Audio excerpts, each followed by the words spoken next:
What's up, crypto fiends? Average crypto investor, aka leveling up every day, here to talk about our day of reckoning. That's right, Thor V2 is finally here, the long-awaited new contract.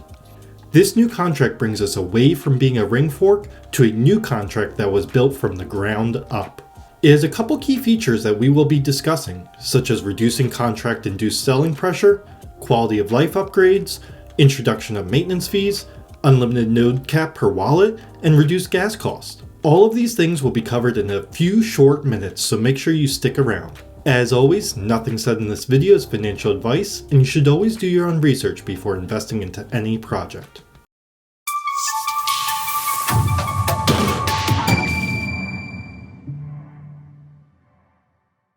First, let's talk about why this new contract was needed. The Thor contract was originally a fork of the infamous Ring contract.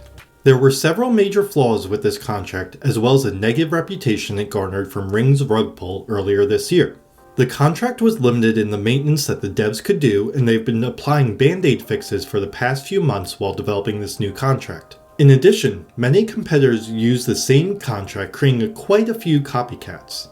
The V2 contract is private and exclusive to Thor, although some Union of Transparency members may have access to the ideas and implementations as time progresses. This creates less likelihood of Thor copycats, as well as removing the negative connotation that comes from being associated with Ring. One of the biggest selling points of this new contract has been the reduction of contract-induced selling pressure during claims and node creation. Thankfully, the team was able to turn off the claim taxes being sold, but with the new contract they're taking it one step further. As you can see in the graphic behind me, we have a comparison of how Thor was being allocated on V1 and V2, as well as the node tax system that is now in place.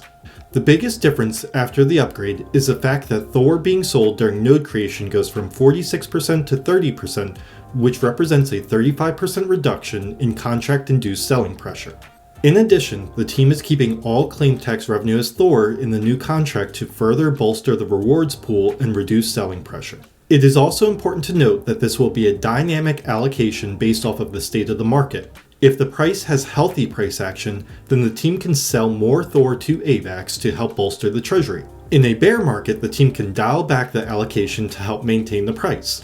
This won't have an immediate impact on the price overnight, but will certainly help over the long term as the Thor ecosystem continues to grow. The next feature is quality of life upgrades. There are two major upgrades here that I'm sure everyone will appreciate. The first is an upgrade to how we can compound nodes. Previously, you either needed all your Thor in your wallet or in your rewards wallet to create a node. This led to many folks claiming early and having to pay a claim tax so they could combine balances. With the new contract, you will be able to use both your wallet and your rewards wallet to create a node, encouraging investors to dollar cost average into Thor to create their nodes sooner. I believe this will increase buying pressure because the last few days before you can compound an Odin is one of the longest waits known to man. 2,000 years later. The other major quality of life upgrade is the ability to use Wallet Connect in addition to MetaMask.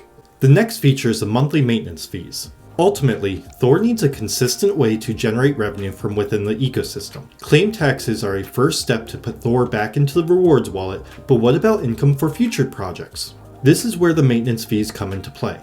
The team behind Thor is smart in the way they are implementing the maintenance fees by asking for them to be paid in AVAX. This allows the team to have a reliable stream of income coming in so that way they don't have to sell Thor to maintain it. As we saw from this graphic presented earlier, currently the maintenance fees will be $5 for Heimdall's, $10 for Freya, $20 for Thor, and $80 for Odin.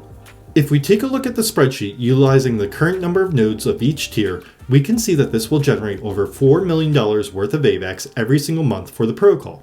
If the maintenance fee for a node is not paid, then the node will be set to inactive status and all pending rewards will be sent to the protocol's rewards wallet. You will be able to reactivate your node with a reactivation fee that is yet to be determined in addition to any past due maintenance fees. It is also important to note that you can pay your monthly maintenance fees as far in advance as you want. If you have the AVAX available, you could pay your maintenance fees on an annual basis and ensure that you will not be at risk of losing your nodes and them deactivating. The next feature that many people have been asking for is the removal of the per wallet node cap. I know myself and quite a few others accidentally compounded Heimdall's when trying to create another node type. This unfortunately was taking up a significant portion of the individual wallet allocation, and the removal of this limit helps a lot. It also opens up an interesting question around compounding some smaller nodes besides Odin's for resale after the node cap comes and the NFT marketplace is out. There has been some speculation around how much the nodes will sell for in the marketplace, but if you're bullish on their price, it may be beneficial to load up on some of the smaller nodes that may be easier to sell. The final benefit that will be coming is a 30 to 50% reduction on gas costs. If you are interested in learning what gas is, I suggest you check out this video linked above. This reduction in gas doesn't create a lot of savings for the individual investor, but certainly nice to have. I think the most interesting part is that this means that the team had a heightened focus around the contract's scalability and efficiency. The efficiency of the contract is what causes reductions in gas costs, so the team definitely took a lot of bloat out of the contract. So what does this mean for the future of Thor? Well, I believe we will start seeing a renewed hype around the contract and some positive price action. Generating over $4 million in revenue from within the contract in addition to any other treasury investment is also nothing to laugh at. Thor announced yesterday the introduction of a new dev who is working on the proprietary marketplace. He is a full-stack engineer who received his certifications from top-tier universities. I think this is bullish news as it shows how committed Thor is to building out their ecosystem with top-tier talent. Thor is also working on a play-to-earn game called Gods of Asgard. This will be a play-to-earn game focused around NFTs similar to other games in the space such as Axie Infinity and Crobata. The whitelist and mints will be available in April with the game launching on May 1st. So far, the game looks something like this image, and we will see more teasers and trailers released as time progresses. It's going to be a battle royale style game with its own tokenomics, but ultimately benefiting the Thor system in the long run. If we can see anything similar to the other aforementioned games, we're going to see huge revenue generation and price movement based off of this one facet. Overall, the launch of V2 is like watching your child start to take their first steps. Thor has a long road ahead of itself with many exciting things coming down the line. As the ecosystem continues to grow, it's going to be extremely beneficial to stack your nodes as much as you possibly can. Are you excited about the future of Thor and the launch of V2? Let me know in the comments down below.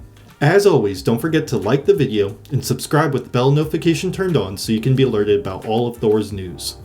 That's all for now, stay safe, and don't worry crypto fiends, we are all going to make it.